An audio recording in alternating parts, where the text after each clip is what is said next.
there be football? Welcome to Move the Chains. I'm your host, Jonathan Bam Rivers. If you see behind me, the studio looks a little bit different because I'm not in studio. I'm actually in Hawaii right now, and we're doing this remotely. So shout out again to my production crew for making sure no beat ever stops here on this show. So on the MTC call sheet, Ravens Chiefs preview. One of these teams will be 1-3 after the game. It's phenomenal news there. I'm just letting you know. But is it something that's shifting the landscape of the AFC? I'll talk about that and also break down the game and give you who I think is going to come out on top in this game between powerhouses that are currently struggling. And in the Chain Gang chatter, of course, I'm going to take the social media to answer your questions regarding all things NFL this week.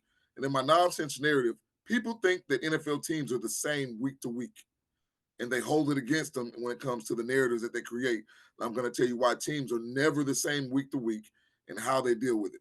And last but not least, it's getting late for a couple of teams in the NFL. The question is, how are they going to handle it? All that and more right here on Move the Chains, but you know how we do it. Let's kick it off with the opening toss.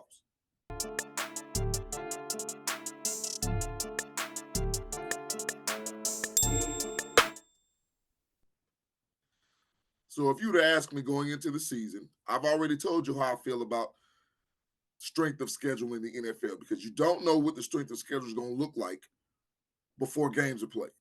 So I don't even ascribe to that type of commentary.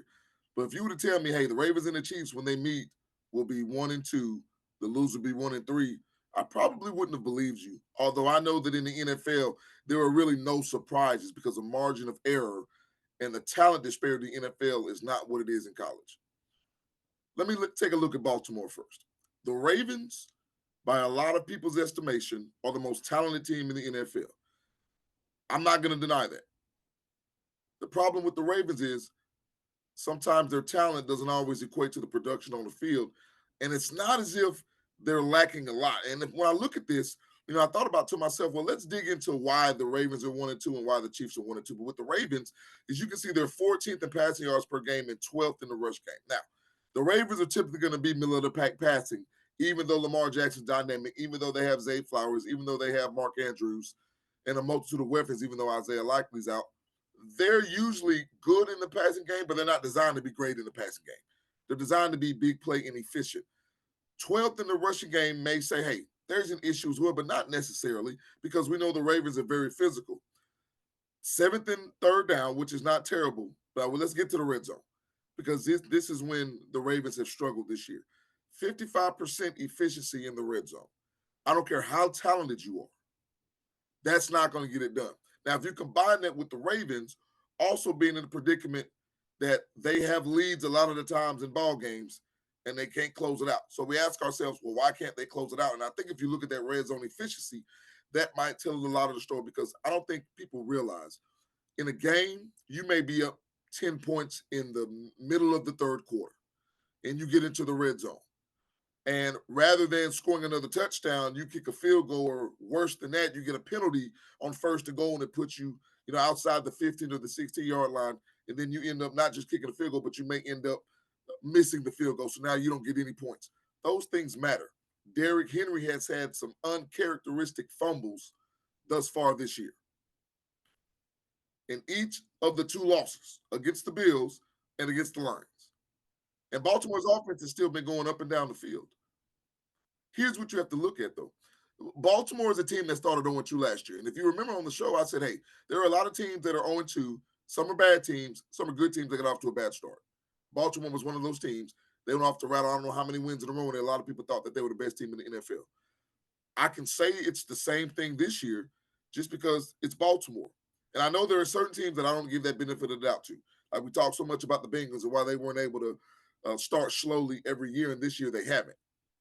I think Baltimore is just in a place now where mentally they have to make sure that everything that they want to accomplish is still on the table. This is why you have a head coach like John Harbaugh who's been there. And by being there, I know it's been some years since he's won a Super Bowl, but I mean, this team is a good team. This team is a strong team.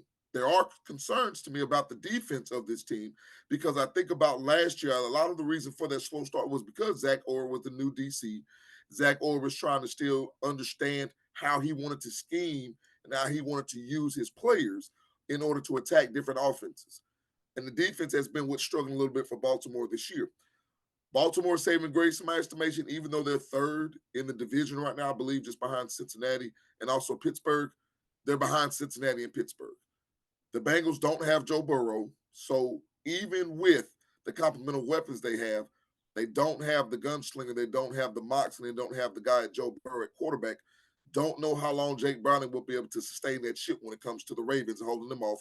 And Pittsburgh, I still think will be good. I still think can definitely vie for a playoff spot, but I just think Baltimore is better.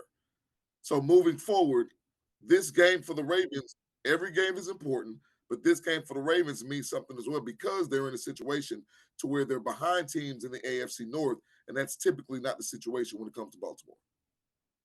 Now for Kansas City. Now I laugh at this because there are a lot of people who are rooting for this in terms of this demise, and that's all well and good. We all know what the issues are in Kansas City.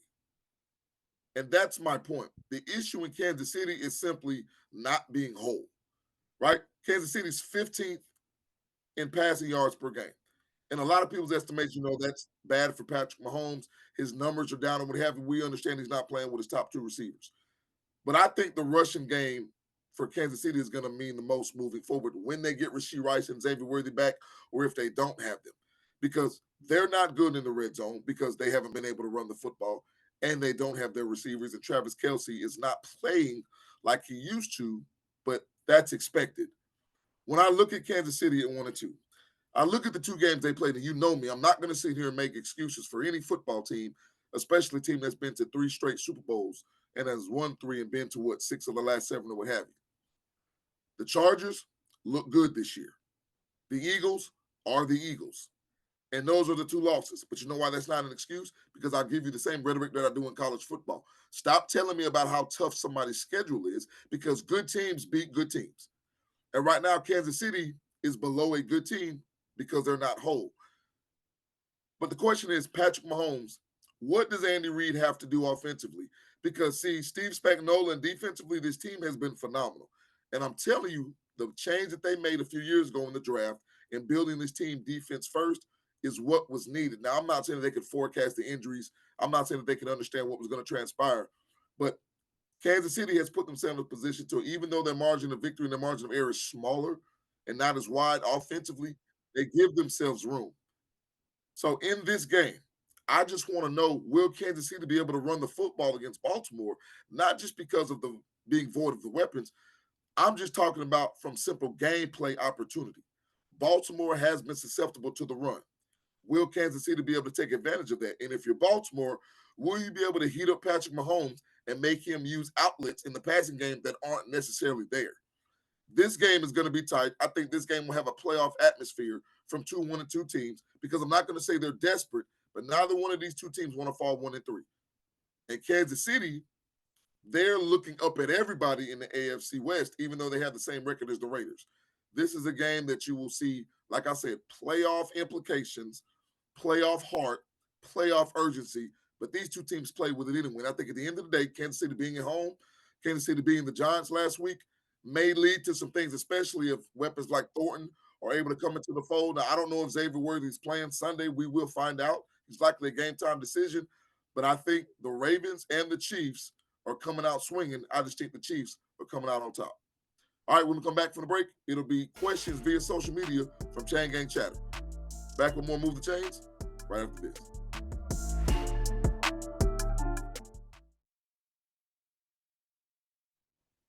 Welcome back to Move the Chains. Before we get to the Chain Gang Chatter and me answering your questions via social media, I want to take this time, as always, to thank my Lord and Savior Jesus Christ for having the opportunity to host Move the Chains. Secondly, I want to thank you, the fans, whether you're watching on the Sports Leader, WXTX Fox 54, whether you watch on TikTok, whether you watch on Facebook, whether you watch on our YouTube channel. Thank you for supporting Move the Chains. It is growing and it's not stopping. Also, to the best production crew in the business. Like I said, whether I'm in studio, whether I'm remote in Hawaii, I appreciate the production crew making sure everything runs without a hitch. And you've seen the QR code at the bottom of the screen. If you are hurting either financially, physically, mentally, or spiritually, make sure you scan that QR code and take a look at how your life can be moved in terms of getting to the best version of yourself. Having said all that, you know what time it is. It's time for the Chain Gang Chatter.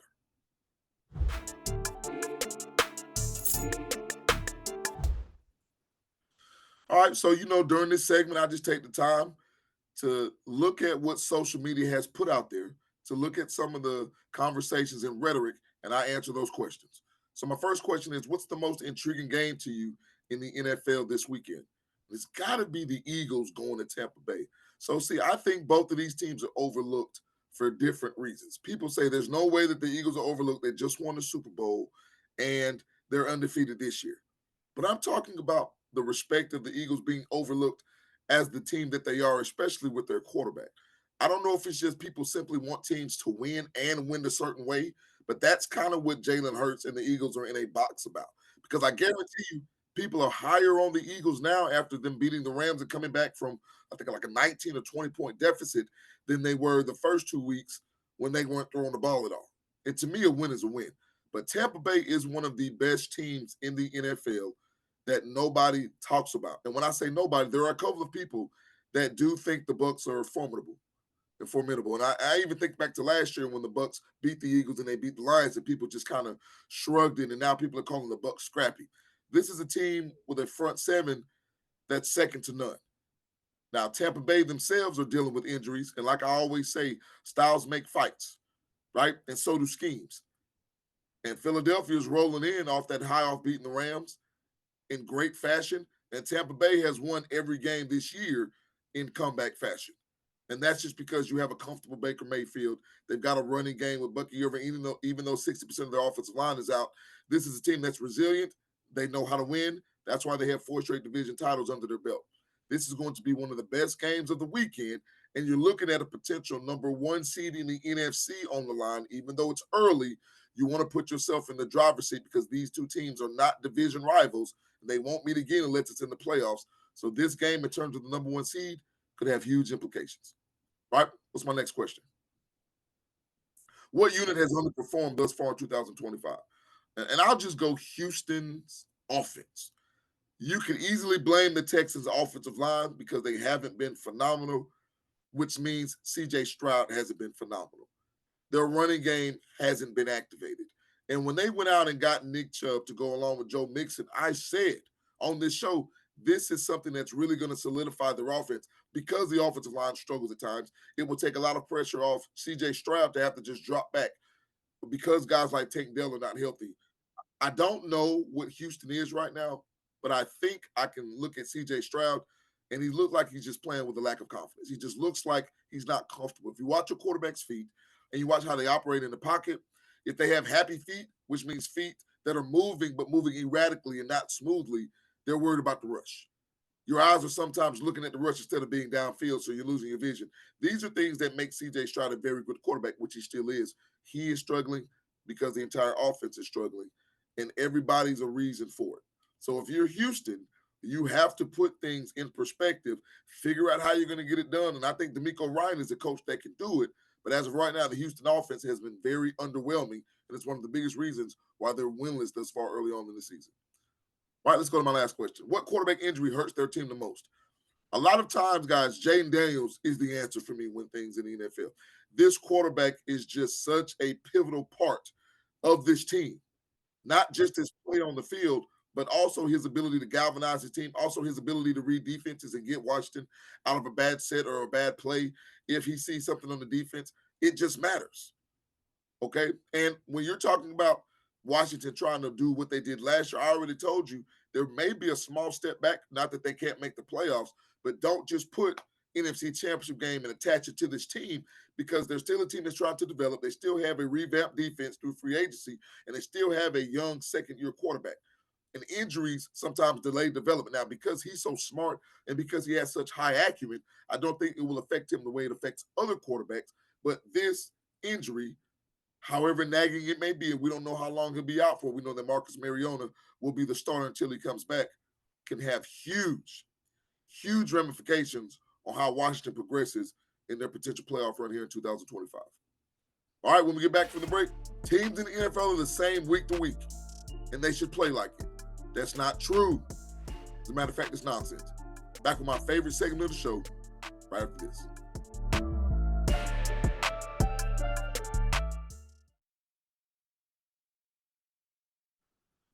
And welcome back to Move the Chains. And now it's time for my favorite segment of the show. It's time for my nonsense narrative.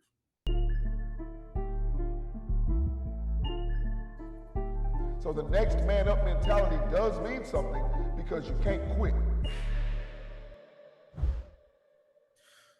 Teams are the same week to week. This is what people believe. And this is why people think teams should be as good as they should be or better than they should be or what have you. Teams are never the same week to week because of this reason, the injury bug. Look at Joe Burrow. Look at Bosa for the 49ers. Look at Kittle for the 49ers. Will Johnson, one of the starting quarters for the Cardinals, is out. The Ravens haven't played with Matabuke or Isaiah Likely all season. Like Xavier Worthy and Rashee Rice, even though that's a suspension for the Chiefs. There are so many injuries. Khalil Mack with the Chargers, even though they're still undefeated, and also Rashawn Slater for the Chargers. No team is the same team week to week because they have to deal with the attrition in the NFL. It's real, and it's the biggest war that you have to deal with. The question is, how do coaches change? How do they adjust? How do they become complementary in their approach? This is why NFL head coaches typically spend 15 to 16 hours a day at the facilities because they understand that we are going to look different week to week, which means we're going to have to play differently week to week. And if you're a fan, you have to understand that your team may not look the same because they're literally not, because there are second and third stringers in, because the war of attrition in the NFL is a real thing. All right, when we come back for the break, it'll be the final segment of the show. Back with the final drive. Right after this.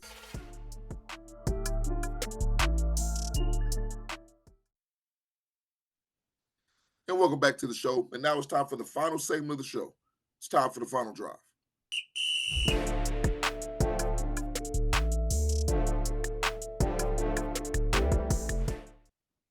It's getting late for the Saints and it's getting late for the Giants.